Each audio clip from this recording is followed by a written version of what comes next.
오늘 함께 뵐 하나님의 말씀은 구약성경 열왕기하 4장 8절로 16절까지 말씀입니다. 저부터 한 절씩 교독하여 읽도록 하겠습니다. 8절입니다. 하루는 엘리사가 수넴에 이르렀더니 거기에 한 귀한 여인이 그를 강권하여 음식을 먹게 하였으므로 엘리사가 그곳을 지나갈 때마다 음식을 먹으러 그리로 들어갔더라. 여인이 그의 남편에게 이르되 항상 어린애 지나가는 이 사람은 하나님의 거룩한 사람인 줄 내가 아노니. 청하건대 우리가 그를 위하여 작은 방을 담 위에 만들고 침상과 책상과 의자와 촛대를 주사이다. 그가 우리에게 이르면 거기에 머물리다 하였더라. 하루는 엘리사가 거기에 이르러 그 방에 들어가 누웠더니 자기 사왕 게하시에게 이르되 이 수넴 여인을 불러오라 하니 곧 여인을 부르매 여인이 그 앞에 선지라.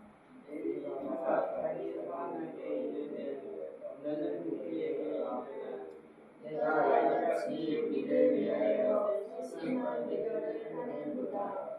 내가 너를 위하여 무엇을 하랴. 왕에게나 사령관에게 무슨 구할 것이 있느냐 하니 여인이 이르되 나는 내 백성 중에 주 하나이다. 엘리사가 이르되 그러면 그를 위하여 무엇을 하여야 할까 하니 게하시가 대답하되 참으로 이 여인은 아들이 없고 그 남편은 늙었나이다 하니 이르되 다시 부르라 하며 부르매 여인이 문에 서니라. 다같이 엘리사가 이르되 한 해나가 지난 이때쯤에 네가 아들을 안으리라 하니 여인이 이르되 아니로소이다. 내 주 하나님의 사람이여 당신의 계집종을 속이지 마옵소서 하니라. 아멘. 기도하겠습니다. 하나님, 더운 날 가운데 저희들 건강 허락하시고 같은 마음으로 한 곳에 모여서 예배 드리게 하심을 감사합니다. 하나님, 우리의 생각과 마음이 늘 하나님의 마음과 하나님의 뜻에 두어야 하는데 우리는 연약한 인간인지라 매 순간 하나님의 뜻보다는 인간의 욕심과 이익을 쫓아서 하나님의 뜻과 다른 방향으로 가고 있음을 주 앞에 인정하고 고백합니다. 하나님, 기도의 원뜻은 우리의 소원 성취를 위해서 우리가 요구하는 바를 하나님 앞에 들어달라고 떼쓰고 하는 것이 아니라 프로시키에 우리의 마음의 방향을 하나님 앞에 두는 것임을 잊지 않게 하옵소서.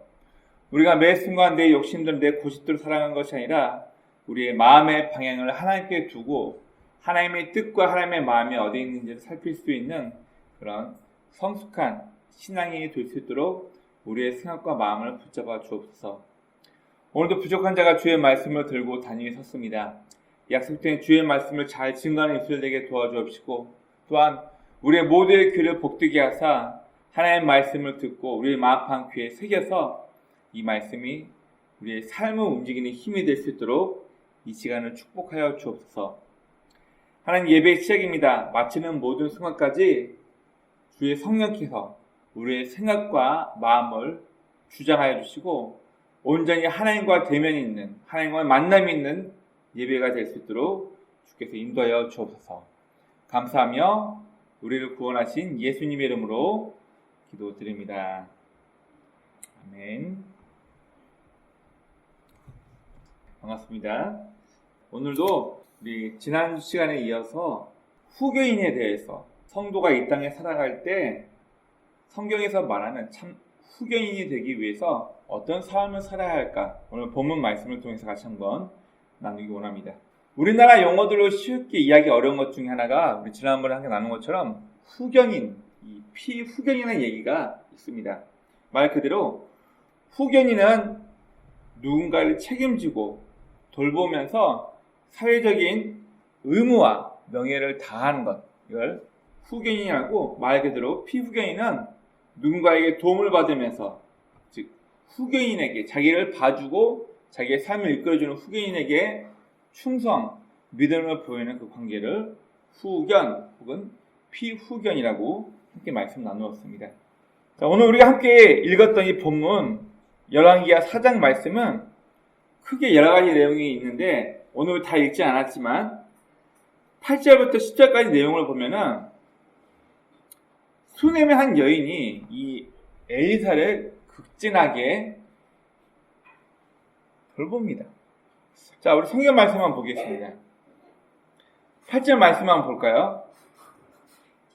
자, 8절 말씀을 보니까 하루는 엘리사가 수넴에 이르렀더니 거기에 한 귀한 여인이 그를 관건하여. 자, 여기 보면 귀한 여인이라는 말이 나왔는데요. 이 말은 뭐냐면 큰 여인이다. 경제적으로 굉장히 부하다. 그런 뜻이에요. 굉장히 여유롭고 남편의 일이 막 굉장히 잘 됐었나 봐요.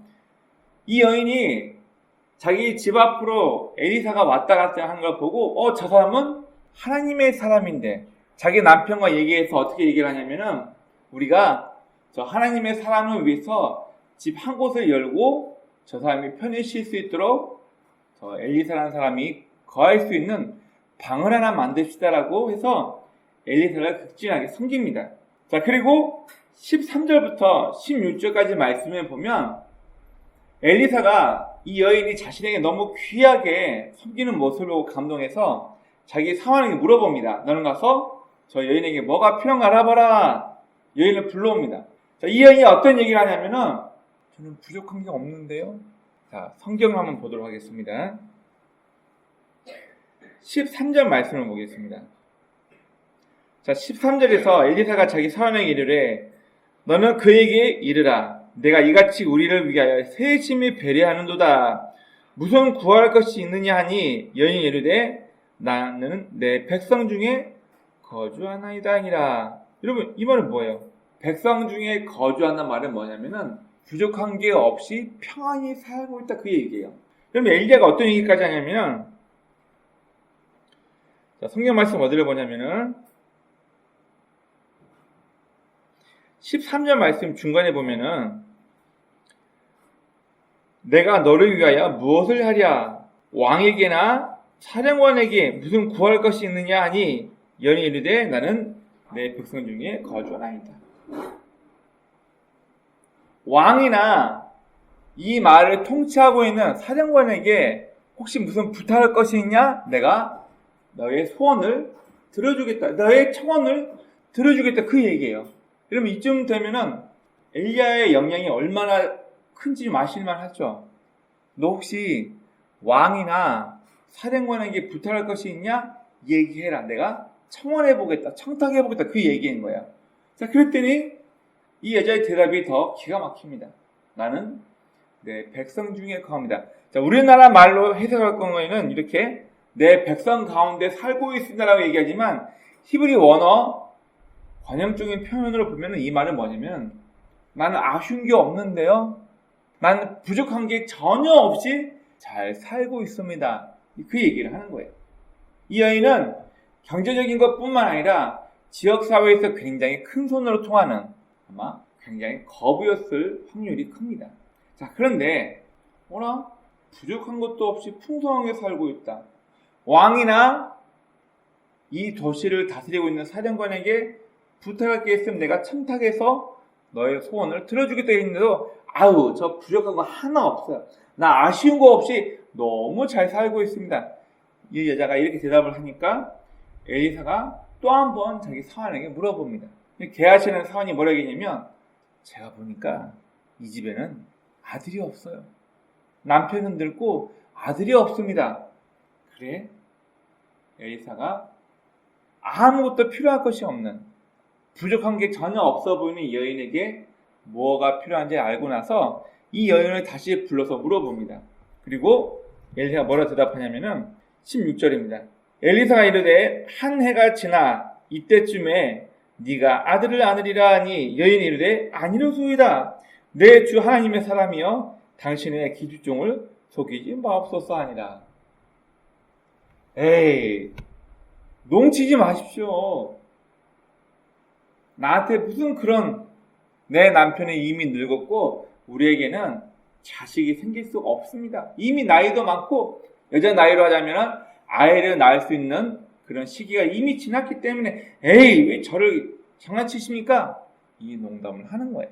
자, 그런데 18절부터 그리고 37절까지 말씀을 보면 엘리사가 그 말을 하고 난 이후에 여인이 아들을 낳습니다. 그리고 아들이 얼만큼 성장했는지 모르겠지만 들판에서 아버지와 같이 있다가 머리 아파 하다가 결국 아마 일사병이었던 것 같아요.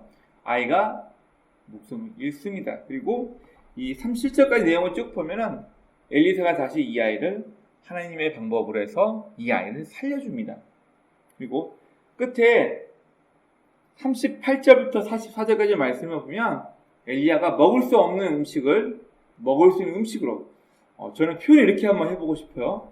엘리사가 백종원이 아니었을까? 자, 성경 잠깐 한번 보겠습니다. 성경 어디를 보냐면은 39절 말씀을 볼까요?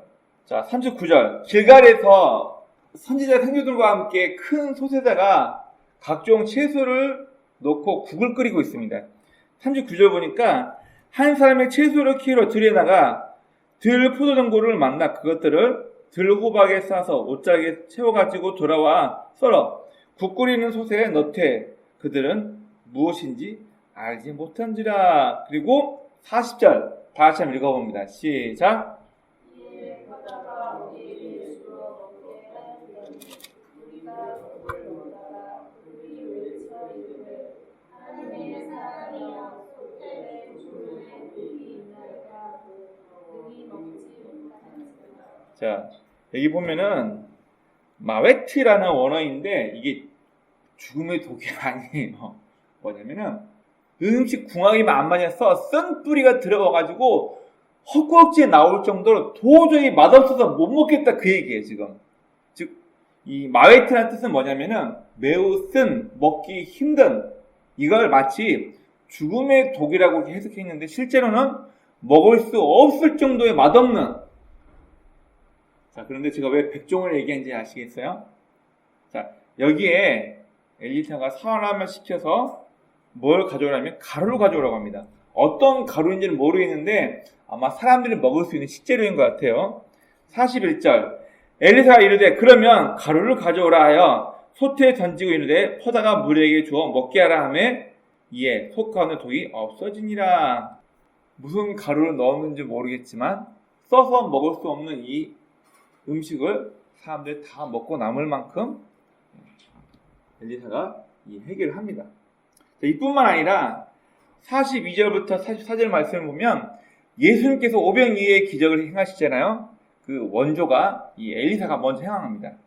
원래는 한 누군가가 선지자를 섬기기 위해서 쉽게 얘기하면 이거 목사님만 드세요. 음식을 가져왔는데 엘리사가 이 음식을 수많은 선지자 생도들과 함께 먹기 위해서 놔둡니다. 근데 이 사환이었던 게하시가 그래요. 아니 이거 선지자님 혼자 드셔도 될 걸 이거 누구 입에 풀칠합니까? 아니다. 하나님 말씀에 모두가 다 먹을 수 있다라고 얘기하셨다. 가서 나눠줘라. 그 말씀이에요. 43절입니다. 그 사환이 이르되 내가 어찌 이것을 100명에게 주겠나이까 하나 엘리사는 또 이르되 무리에게 주어 먹게 하라. 여호와의 말씀이 그들이 먹고 남으리라 하셨느니라. 44절. 그가 그들 앞에 주었더니 여호와께서 말씀하신 대로 먹고 남았더라. 오늘 우리가 했던 이 본문 말씀 4장에서는 엘리사를 잘 섬겼던 이 수넴 여인에게 아들이 생기게 하고 또 병으로 죽었던 아들을 살려주기도 합니다. 그리고 수많은 사람들이 함께 먹어야 할 음식이 먹을 수 없을 만큼, 우리나라 표현에는 죽음의 독이 있을 만큼 굉장히 맛이 없었나 봐요. 이 맛없는 음식에 가루를 넣어서 모두가 먹을 수 있는 음식을 만듭니다. 그리고 엘리사 혼자 먹으라고 주는 음식을 사람들에게 함께 나누어서 100명이 넘는 사람이 함께 먹고도 음식이 남게끔. 어떻게 보면 이 엘리사는 스승이었던 엘리야와 다르게 사람들과 함께, 백성들과 함께 있으면서 그들의 의식주뿐만 아니라 그들의 모든 필요를 채워줬던, 그들과 함께 하면서 후견인 노릇을 톡톡히 했던 선지자 중에 한 명이었다는 것을 우리는 알 수 있습니다. 자, 오늘 본문에서는 조건 없는 환대에 대해서 같이 좀 말씀 나누고자 합니다. 자, 먼저 오늘 본문에서는 아쉬울 거 없을 만큼 이 마을에서 큰 자, 원어로 보니까 가돌, 히브리어에서 카탄이나 말은 작다, 그리고 가돌이나 말은 크다. 이 여인은 마을에서 가돌 큰 자더라 막 굉장히 부유한 여인이었을 것으로 예상이 됩니다. 그리고 너희가 나를 이때까지 세심하게 배려해 주니까 혹시 왕이나 사령관에게 군 지휘관에게 부탁할 것이 있냐? 내가 청탁을 하겠다라고 얘기하니까 나는 내 백성들 가운데 거하고 있습니다. 관용적인 표현이거든요. 나는 아쉬울 게 하나 없습니다. 나는 부족한 게 하나 없는, 남부를 거 없이 부유하게 살고 있는 여인입니다. 이렇게 얘기를 합니다. 여러분, 저는 이 말씀 보면서 신약시대에 베드로를 섬겼던 자주색 옷감 장사 루디아가 사도행전에 등장합니다. 이 루디아의 직업이 뭐였냐면 자주색으로 옷감을 염색해서 팔던 굉장한 거부, 마케도니아 지역에서 왕이나 귀족에게 납품하는 이 자주색이라는 옷이 뭐냐면은 지중해에서 나는 뿔 고동이 있습니다. 이 뿔 고동 생식기를 잘라가지고 염색하면 옷이 자주색으로 물들어요. 자, 그러다 보니까 이 자주색으로 옷을 염색해서 팔던 루디아는 마케도니아 지역에서 굉장한 거부였던 여인이에요. 이 여인이 예수를 믿고 난 이후에 바울에게 뭐라고 얘기하냐면 바울도 당신이 나를 예수를 믿는 성도로 알고 있다면 내가 내 집을 오픈할 테니까 내 집에서 모임을 가집시다. 그래서 이 루디아 때문에 마케도니아 지역에 신약 교회가 생겨요. 그 정도로 이 루디아인 여인이 바울의 말씀을 듣고 감동받아서 자기 집을 오픈해서 교회를 열게 됩니다. 자, 어떻게 보면은 오늘 본문의 이 구약시대에 엘리사를 섬겼던 이 수님 여인, 이름은 나와 있지 않지만 이 수님 여인도 어쩌면 신약시대의 이 루디아와 마찬가지로 이 사람이 누구인지를, 엘리사는 거룩한 하나님의 사람인 것을 알고 난 이후에 자기 남편과 상의해서 집 한 공간, 방을 내주고 세심하게 하나님의 사람 엘리사가 주의 사역을 할 수 있도록 그를 돕는 역할을 했었습니다. 엘리사에게 뭔가 부탁할 것이 있었다면, 뭔가 청탁할 것이 있었다면 엘리사가 너 혹시 왕이나 사령관에게 뭐 부탁할 거 있냐? 아, 사실은 제가 이게 아쉬워서 사실은 제가 우리 조상 때부터 내려온 그린벨트로 묶여있는 땅이 있는데요. 그러면 이 이야기가 대형교회에서 참 많이 나옵니다. 이번에 이 그린벨트 있는 지역만 풀리면은 목사님 제가 크게 헌금하겠습니다. 그러면 이 목사님들이 대부분 대형교회는 힘 있는 분들, 정치인들이 많이 있다 보니까 정치인 가운데 누구누구 집사님, 누구누구 장로님 잠깐 모입시다. 이번에 누구누구 집사가 그린벨트로 묶여있는 이 땅을 잘해서 교회를 위해서 이렇게 좀 헌금도 하고 싶어 하는데 이 지역 그린벨트 좀 풉시다. 그래가지고 그린벨트 풀고 사업적으로 성공하고 교회도 헌금하고 이런 일들이 큰 대형 교회는 참 많습니다. 이런 만약 오늘 본문의 수림 여인이 엘리사에게 뭔가 요구하고 부탁한 게 있었다면 노림이 있었겠죠. 내가 엘리사의 마음을 확 떠가지고 내 아쉬운 거, 나에게 필요한 거 좀 해결을 봐야지. 이런 마음으로, 이런 조건적인 것으로 엘리야를 섬겼다면 오늘 아이를 갖는 이런 기적은 없었겠죠. 근데 이 수림 여인은 아무 조건 없이 엘리사가 너에게 혹시 필요한 게 있냐? 왕이나 사령관에게 부탁할 것이 있냐? 물어봤을 때 나는 내 백성 중에 거주하는데요. 나는 아무 아쉬운 게 없이 살고 있습니다. 나는 부족한 거 없이 살고 있다. 그 얘기예요. 즉 조건 없는 환대로 이 여인은 생각도 하지 못했던 아들을 얻게 됩니다. 그러니까 13절 말씀처럼 백성 중에 거하다 말은 나는 부족한 것이 전혀 없다는 그 얘기예요. 그러면 우리가 좀 알아야 할 단어가 환대라는 단어를 좀 우리가 좀 알아야 합니다. 로마서 12장 13절 그리고 나중에 구약성경 말고 신약성경에 보면은 성도들의 쓸 것을 공급하여 손 대접하기를 힘쓰라. 헬라 원어를 보니까 필로, 나는 너를 필로 합니다. 필로 뭔 말이에요? 나는 너를 감정적으로 조건적으로 사랑한다. 필로란 말하고 크세니아라는 말이 뭐냐면 이방인, 적, 외부인이라는 뜻이에요. 자, 이 말이 어디서 오냐면 나중에 라틴어 호스피스, 그럼 무슨 말이에요? 우리 암 말기 환자를 돌보는 병동을 뭐라 부르죠? 네, 여러분 호스피스라는 말이 뭐냐면은 이 필로크루스티니에서 온 말인데 이게 라틴어로 호스피스란 말이에요. 무슨 말이냐면 조건 없이 손님을 돌보다, 조건 없이 외부인을 환대하다, 외부인을 사랑으로 공개하다. 여러분 이 말의 어원이 어디서 왔냐면 바로 오늘 우리가 봤던 환대하다. 영어로는 우리 병원 영어로 뭐라 그러죠?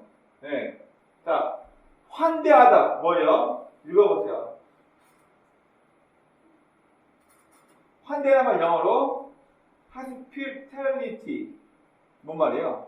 즉 이 말은 뭐냐면은 외부인을 나와 상관없는 누군가를 사랑으로 돌보고 감싸다 바로 그런 의미가 됩니다. 그럼 우리는 오늘 지난주 시간에서 계속 후견인이란 무엇인가? 예수님께서도 이제는 내가 너희를 친구라 부르겠다. 예수님이 my friend, 예수 my friend 그 의미가 아니랬죠. 이 말은 뭐냐면 내가 너의 후견인이 되어주겠다 말은 뭐냐요? 내가 너의 삶을 책임져주는 후견인이 될 테니까 너희는 나를 믿고 따라라. 그 얘기예요. 그냥 우리나라 말 해석대로 내가 너희를 친구로 부르겠다. 너 나랑 친구 먹자. 너 몇 년생이야? 그래? 너 나랑 친구 먹자. 그 친구가 아니에요. 내가 너를 책임지고 이끌어가는 너와 나의 후견인, 피후견인의 관계를 맺자. 그 얘기를 예수님께서 먼저 제자들에게 제안하신 겁니다. 여러분, 오늘 본문에서는 후견인, 누군가를 돌보고 책임져야 할 후견인이 정말 중요한 덕목 중에 하나인 환대에 대해서 이야기를 하고 있습니다. 이 여인도, 수냄 여인도 부족한 것이 전혀 없이 왕이나 군 사령관에게 이야기할 것 없이 청탁 필요 없을 정도로 너무나도 풍족하게 살고 있는 이 여인이 하나님 사람 엘리야를 보고 아무 조건 없이 엘리사를 환대합니다. 정성껏 그를 섬깁니다. 여러분, 아랍 쪽 중동 지역에서는 손님 대접을 굉장히 중요하게 여깁니다. 우리가 이 누가복음이나 마가복음, 마태복음에 보면은 손님 접대에 대해서 이 후견에 대한 내용을 이해를 못하고 기도를 잘못 가르친 적이 많아요. 우리 지난번에 나누었지만 늦은 밤 아이들과 함께 겉옷, 이불을 펼쳐두고 아이들과 함께 자고 있는데 옆에 있는 친구가 와가지고 문을 두드려 야, 빵 좀 줘, 빵. 우리 집 손님 왔어. 빵 좀 줘. 아이, 친구야. 지금 시간이 몇 시지 않아. 내 지금 우리 아들들과 자고 있다. 안 된다. 빵 못 준다.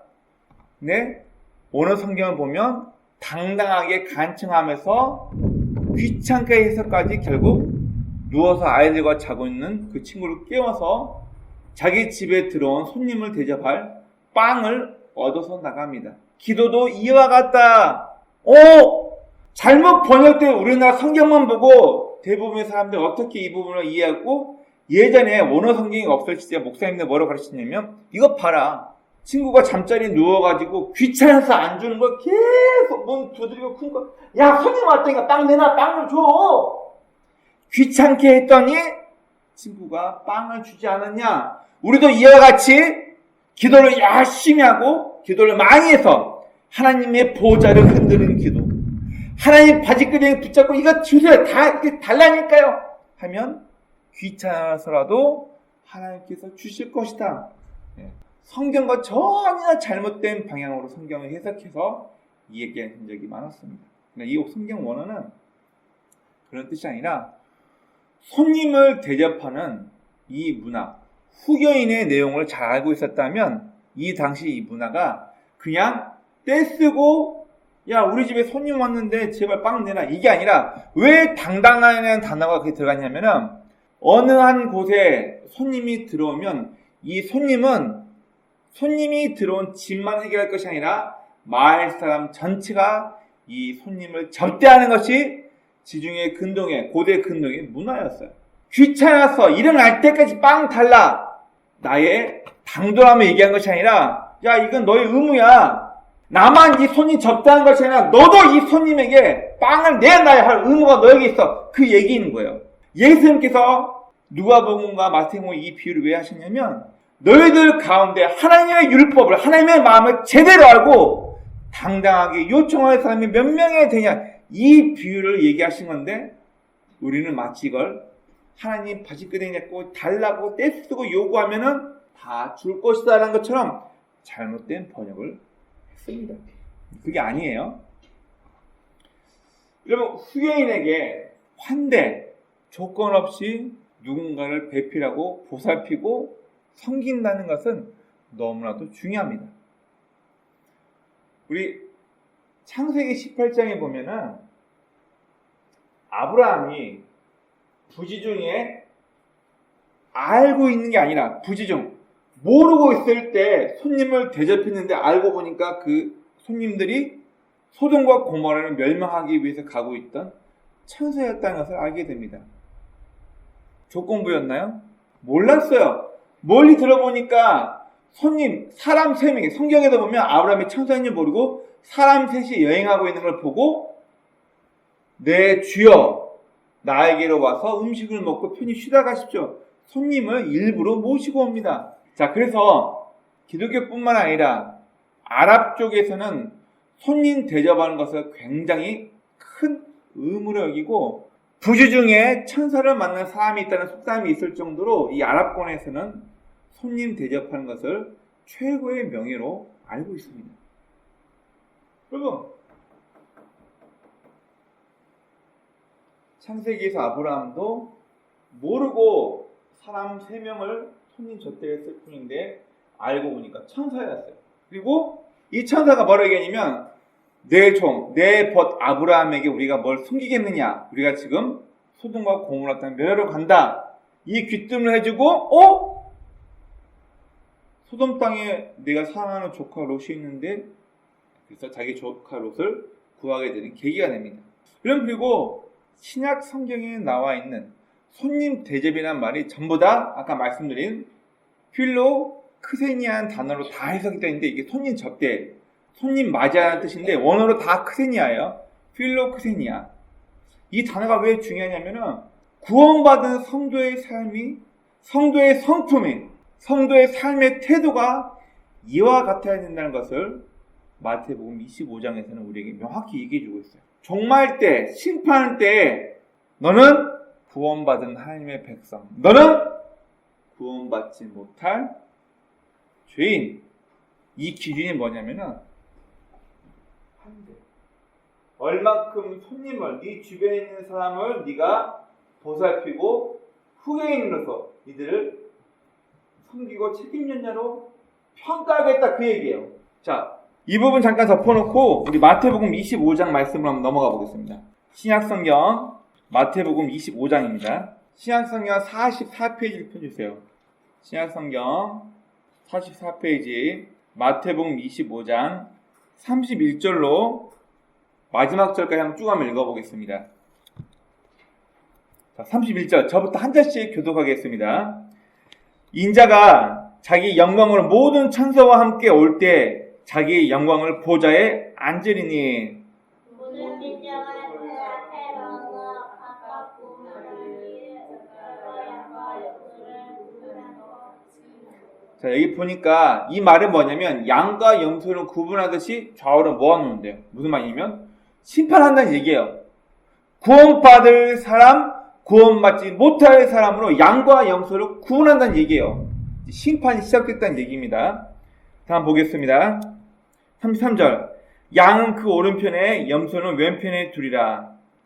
그때에 그 오른편에 있는 자들에게 이르되 내 아버지 중에 복받을 자들이여 나와 형제로부터 너희를 위하여 예비된 나라를 상속하리라. 예, 구원받았다 이 말이에요.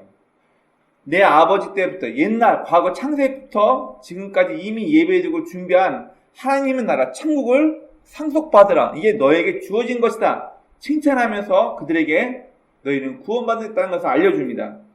자, 그리고 예수님께서 너희가 구원받은 조건이 무엇인가 얘기해줘요. 잘 보세요. 35절입니다. 시작. 내가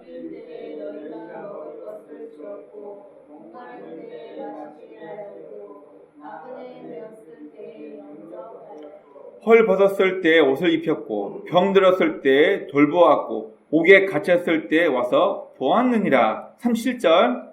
이에 의인들이 대답하여 이르되 주여 우리가 어느 때 주께서 주이신 것을 보고 음식을 대접하였으며 목마르신 것을 보고 마시게 하였나이까. 어느 때 나그네 되신 것을 보고 영접하였으며 헐 벗으신 것을 보고 옷 입혔나이까. 어느 때 병드신 것이나 옥에 갇히신 것을 보고 가서 배웠나이까 하니.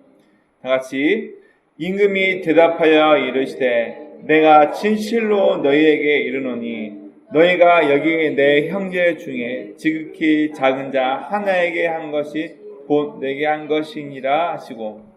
뭔 말이에요? 지금 예수님께서는 비유를 들고 있습니다. 한 임금이 완전히 왕권을 물려받고 수많은 천사들과 함께 이 땅에 심판대로 와가지고 양의 무리와 염소의 무리, 즉 구원받을 사람과 구원받지 못할 사람을 갈라놓고 오른편 구원받는 사람들에게 얘기합니다. 이리 와라. 너희는 창세로부터 지금까지 예비해 놓은 천국을 물려받을 자격이 있는 사람들, 너희는 마땅히 구원받아야 할 천국 백성이다. 칭찬해요. 그리고 예수님이 뭐라 말씀하시냐면 내가 헐벗고 굶주리고 배고파하고 힘들고 어려울 때 입을 옷도 없고 옥에 갇혀서 고달프고 힘들 때 너희가 나를 와서 챙기고 돌보고 나를 옷 입혀주고 나를 찾아와서, 그러니까 이제 범주는 거예요. 구원받은 의인의 편에 있는 사람들이 물어보는 거예요. 주님, 근데요 주님이 언제 헐벗고 굶주리고 옷에 감옥에 갇힌 걸 우리가 언제 공개하고 언제 안쪽했습니까? 우리 그런 적 없는데요? 예수님 대답이 너희 가운데 지극히 작은 자 한 명에게 행한 것이 곧 나에게 행한 것이다. 이런 비슷하지 않나요? 뭔가 조건을 달고 쟤한테 잘하면 뭔가 사업의 길이 열리겠네. 쟤랑 관계 좀 틀어놓으면 앞으로 나에게 좋은 일이 생기겠네. 주변 사람에게 조건 없이 후견인으로서 환대했을 뿐인데 그게 예수님에게 행한 것이래요. 자, 이제 반대로 넘어가겠습니다. 여러분, 예수님께서 하신 이 비유를 그냥 넘어가서는 안 돼요. 이제 반대, 왼편, 염소의 무리, 구원받지 못한 무리에게 예수님께서 화를 내시며 소리 지르십니다. 자, 볼까요? 같이 읽습니다. 41절입니다. 또 왼편에 있는 자들에게 이르시되 저주를 받은 자들아 나를 떠나 마귀와 그 사자들을 위하여 예비된 영원한 불에 들어가라. 지옥에나 가라. 그리고 얘기하십니다. 42절 읽습니다. 시작. 내가 줄일 때 너희가 먹을 것을 주지 아니하였고 목마를 때 마시게 하지 아니하였고 나그네 되었을 때 영접하지 아니하였고 헐 벗었을 때 옷 입히지 아니하였고 병 들었을 때와 옥에 갇혔을 때 돌보지 아니하였느니라 하시니. 44절. 그들도 대답하여 이르되 주여 우리가 어느 때 주께서 주이신 것이나 목마르신 것이나 나그네 되신 것이나 헐 벗으신 것이나 병드신 것이나 옥에 갇히신 것을 보고 공양하지 아니하더이까. 마지막 45절 예수님의 대답입니다. 이에 임금이 대답하되 이르시되 내가 진실로 너에게 이르노니 이 지극히 작은 자 하나에게 하지 아니한 것이 곧 내게 하지 아니한 것이니라 하시니리. 그들을 영원한 영벌에 의인들을 영생에 들어가리라. 여러분, 양의 무리에 있는 사람이나 염소의 무리에 있는 사람이나 부재 중에 우리가 언제 주님을 모시고 공개에 생겼습니까? 또 반대로 염소의 편에 있는 사람도 도대체 우리가 언제 주님을 모르는 척 있어요? 우리가 언제 주님을 굶주리고 오기같이 헐벗을 때 우리가 언제 주님을 모르는 척 했다는 거예요? 예수님의 대답은 똑같습니다. 네 주변에 지극히 작은 자 한 명에게 행한 것이 곧 나에게 행한 거고 네 주변에 지극히 작은 자 한 명에게 행하지 않은 것이 니네가 나를 외면하고 무시한 것이다. 이스라엘에서 중동 지방에서 손님 대접한다는 것은 이만큼 중요하고 후계인에게 명예이자 의무처럼 다가오는 것이 바로 손님 대접하는 것입니다. 여러분, 이들은 목적을 두고 조건부로 누군가를 섬기거나 누군가를 도와주지 않았어요. 조건부가 아니라는 얘기예요. 이들의 삶 자체가 율법대로, 하나님 가르침대로 고아나 과부나 외국에서 와서 정처 없이 떠드는 사람을 잘 돌보고 그들을 도와주라. 이 하나님 말씀대로 행했을 뿐인데 그것이 결국 너희가 나에게 행한 것이다. 네가 결국 후계인으로서 네 동네에 불쌍한 누군가를 도와줬던 것 다 나에게 행한 것이다. 너희는 바로 구원받은 백성이라고 예수님께서 칭찬하십니다. 반대로 염소의 무리에 있는 사람들에게 얘기합니다. 너희가 마땅히 후계인으로서 불우하고 힘들고 어렵고 가련한 저 사람들을 도와주는 게 마땅한 후계인 네 의무이거든. 율법에 나와 있거늘 너희는 어찌하여 나를 외면하고 무시했냐. 우리가 언제 주님을 무시했는데요. 지극히 작은 자 한 명이 행하지 않은 것이 곧 나에게 행하지 않은 것이다. 그 얘기를 하시고 심판하십니다. 구원받을 백성과 영원한 형벌, 마귀와 사탄을 위해서 예비한 지옥으로 구분해서 심판을 갈라놓습니다. 여러분, 우리가 오해하는 것 중에 하나, 예수님의 비유가 또 있는 비유가 있습니다. 오른손이 한 일을 왼손이 모르게 하라. 아니면 반대로 왼손이 한 일을 오른손이 모르게 하라. 이게 무슨 얘기예요? 생생내지 마라 그 얘기예요? 무슨 말이에요? 여러분, 이것도 원어 성경을 너무 잘못되게 오역해서 번역해 놓은 겁니다. 이게 무슨 얘기냐면은 왼손이 한 일을 오른손이 한 일을 왼손이 모르게 하라. 그 말은 우리 시대 해석할 때는 선행할 때는 떠벌리고 다니지 마라 그 얘기인 거죠. 그냥 선행할 때는 조용히 해라 그 얘기인데 원어 성경은 그 얘기 아니라 마땅한 너의 의무인데 왜 생색내냐 그 얘기예요. 네가 마땅히 후계인으로서 헐벗고 주변에 힘들고 어려운 사람을 돕는 것이 율법에 나와 있는 마땅한 너의 의무인데 왜 그걸 가지고 생색내고 다니냐. 예수님 시대 때 바리새인이나 사두개인들, 정치인들이에요. 이거 부자들이 일부러 사람들한테 생생내기 위해서 문에 나와 있습니다. 헌금할 때에도 쉽게 얘기하면은 지폐 하나만 이런 걸 넣으면 되잖아요. 근데 일부러 동전을 많이 그러니까 10,000원짜리 한 장을 낼 거를 100원짜리를 100개로 바꿔가지고 사람들이 듣게끔 통에다 쏟아붓는 거예요. 그리고 정치인들, 사두개인이나 바리새인들은 선을 하고 나서 마을 사람들이 보도록 나팔을 불었다고 합니다. 나 이만큼 선행했다. 나 이렇게 선행했다. 시장에서 나팔 부는 말이 그 의미예요. 무슨 말인가요? 니네가 후계인으로서 마땅히 하나님의 방법들, 하나님의 율법대로 고아나 과부나 힘들고 어려운 자를 돌보는 것이 너의 마땅한 의무인데 왜 생색내냐? 너는 마땅히 해야 했음에도 불구하고 왜 사람들 앞에 생색내고 있냐? 이게 왼손이 한 일을 오른손이 모르게. 그럼 반대로 오른손이 한 일을 왼손이 모르게 하라. 그 말의 원 의미예요. 오늘 본문에서 수녀의 여인은 아무 조건 없이 왕에게 하소연하거나 군장관에게 뭔가 첨삭도 필요 없을 만큼 내 백성 중에 거하고 있으면 나는 아쉬운 게 하나 없음에 된 여인이 조건 없이 하나님의 사람 엘리사를 공개합니다.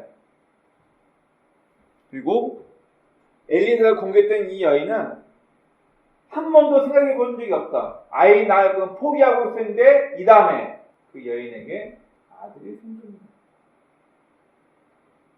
이 사건 말고도 엘리사는 선지자의 서관, 그러니까 전도사들이겠죠. 선지자 후보생들이 음식을 먹을 때 먹을 수 없는 음식을 고쳐주기도 하고 작은 양의 음식을 엘리사 먹으러 가져온 작은 양의 음식을 100명이 넘는 후보생들이 함께 먹고 남을 만큼 그들을 책임지며 후여인으로서 그의 역할을 충실히 해놓은 모습을 오늘 성경 본문에서 보여주고 있습니다. 여러분, 둘 다 부지중이에요. 알고가 아니라 모르는 상태에서 평상시 그의 생활 태도와 삶의 태도대로 그가 가지고 있던 습관대로 도와줬을 뿐인데 이게 하나님을 섬긴 거예요. 뭔가 목적이 있는 것도 아니고 저 사람한테 잘 보여가지고 저 사람한테 연출돼가지고 내 사업 좀 어떻게 해봐야지.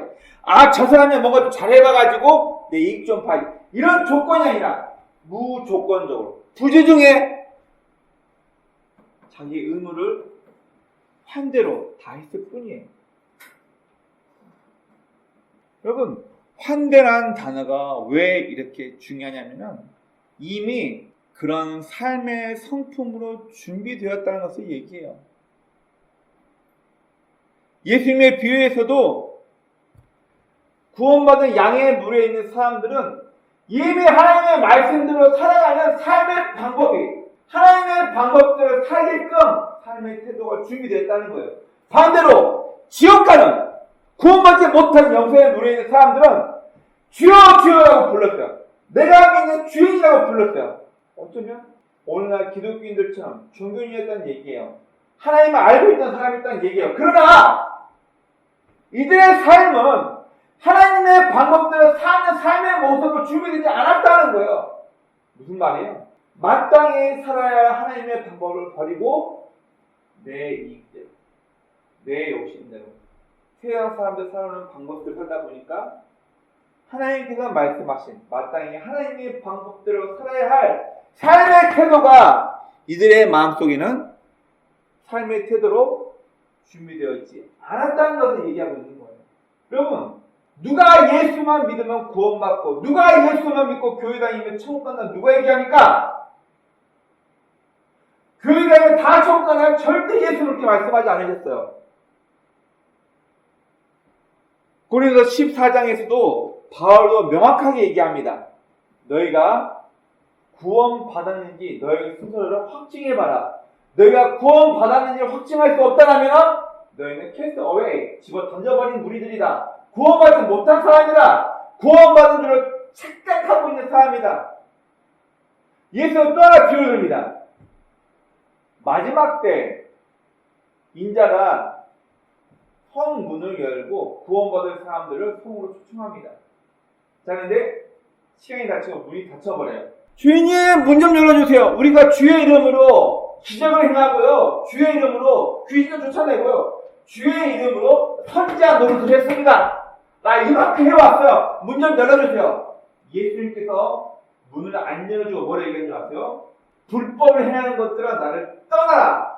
나는 니네가 누구인지 도무지 알 수 없다. 가서 바깥 어두운 데서 슬피 울며 이나 갈고 있어. 내 꺼져라. 그렇게 얘기하세요.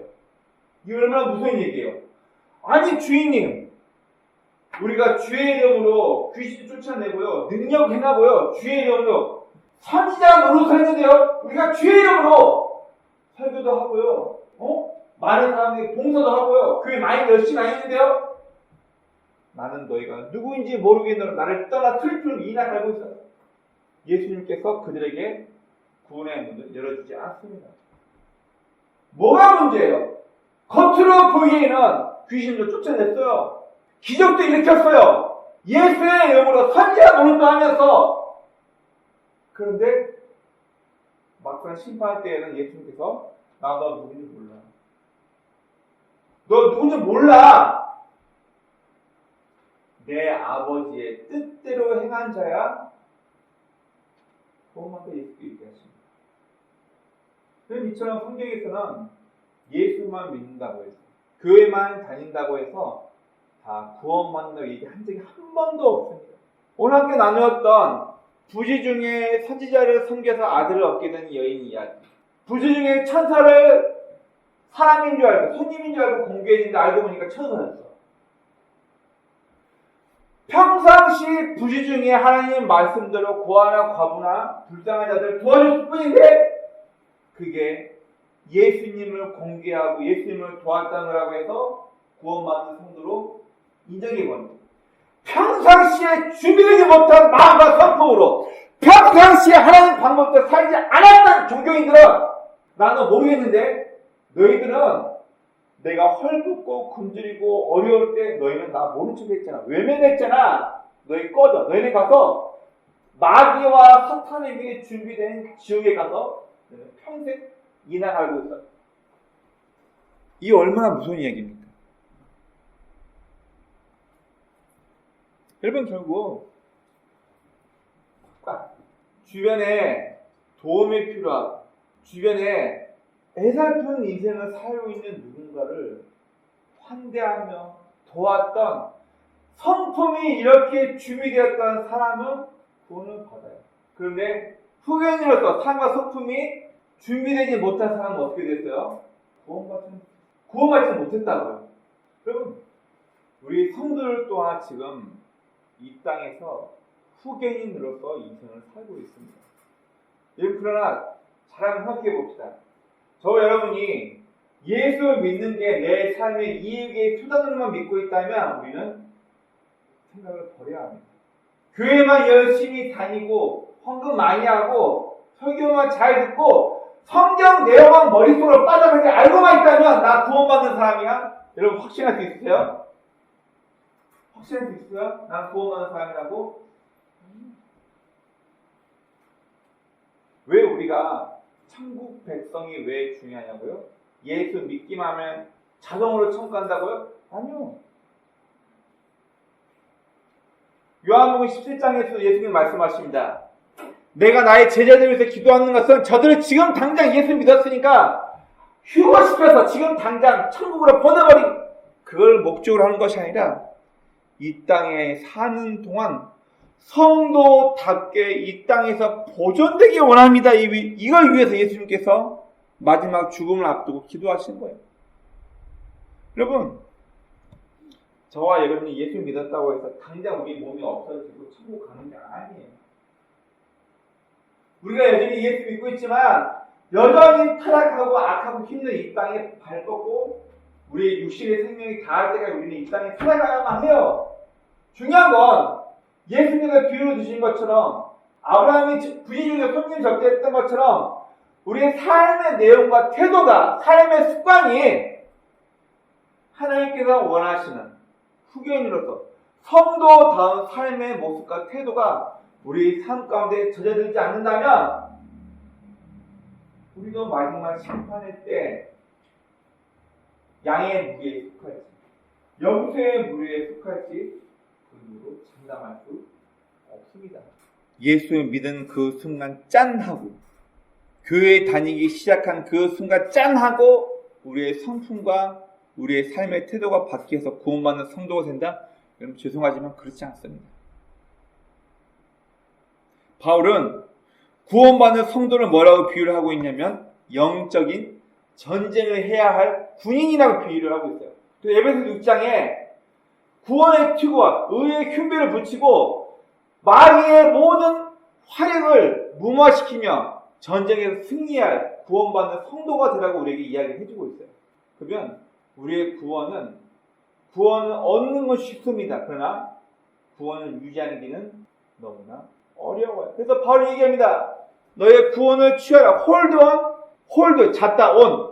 동사, 온이라는 동사가 들어가면, 이 전치사가 들어가면은 동사의 의지가 들어가 있는 거예요. Hold on your eternal life. 뭔 말이에요? 너의 구원을 네 의지로 붙잡아라. 그 말이에요. 구원이라는 것은 내가 선행 많이 했기 때문에 내가 착한 일 많이 했으니까 자, 이거 선물이야. 대가야. 구원 줄게. 이게 아니라는 얘기예요. 예수의 십자가 희생을 통해서 누구에게나 가치없이 누구에게나 다 주어진 하나님의 선물인데 구원받은 이 선물을 우리가 살아가면서 여러 가지 인간적인 욕심과 유혹에 끌려서 이걸 잊어버린다는 얘기에서 쉬고 있어라. 네 의지로 너의 영생 hold on your eternal life. 너의 영원한 생명을 쥐고 있어라. 잊어버리지 않게 붙잡고 있어라. 그 이야기를 하고 있는 거예요. 우리는 완성된 사람들이 아니에요. 내가 예수 믿었다고 해서 내가 교회를 몇 년 다녔다고 해서 내 성품이 완전히 변하고요. 내가 예수를 믿었다고 해서 예수님처럼 변한 게 아닙니다.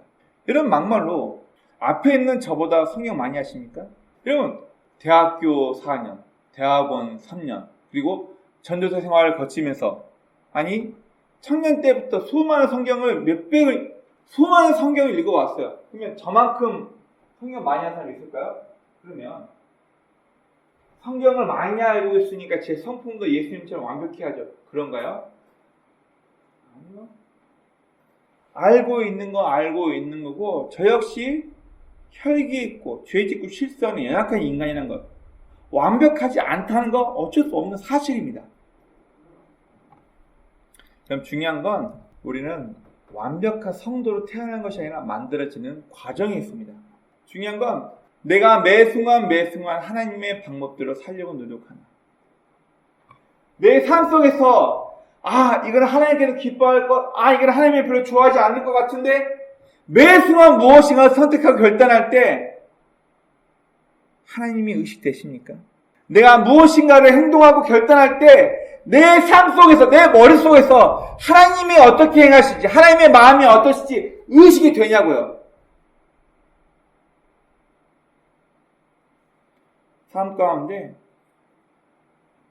이기적인 나만을 위한 것이 아니라 타인을 생각할 수 있는 여유,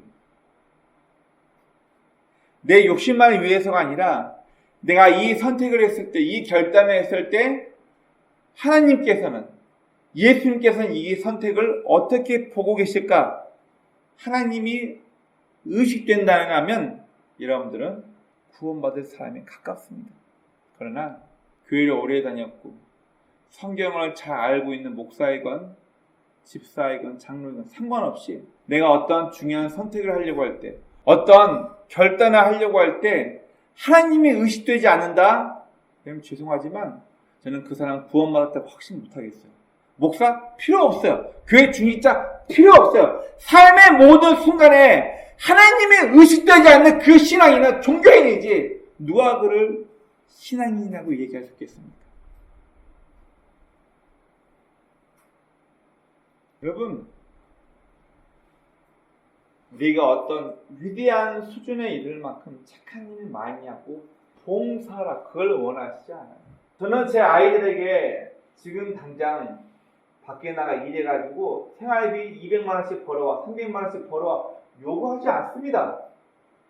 왜요? 제 아이들의 역량에 맞게끔, 저 나이대에 맞게끔 공부하고 행동하고 말하는, 바르게 생활하고 바르게 크는 것 자체만 요구할 뿐이지, 저 아이가 바로 나가서 명예를 얻어오고 집안을 세우고 돈을 많이 벌어오길 원한다? 그런 부모 하나도 없어요.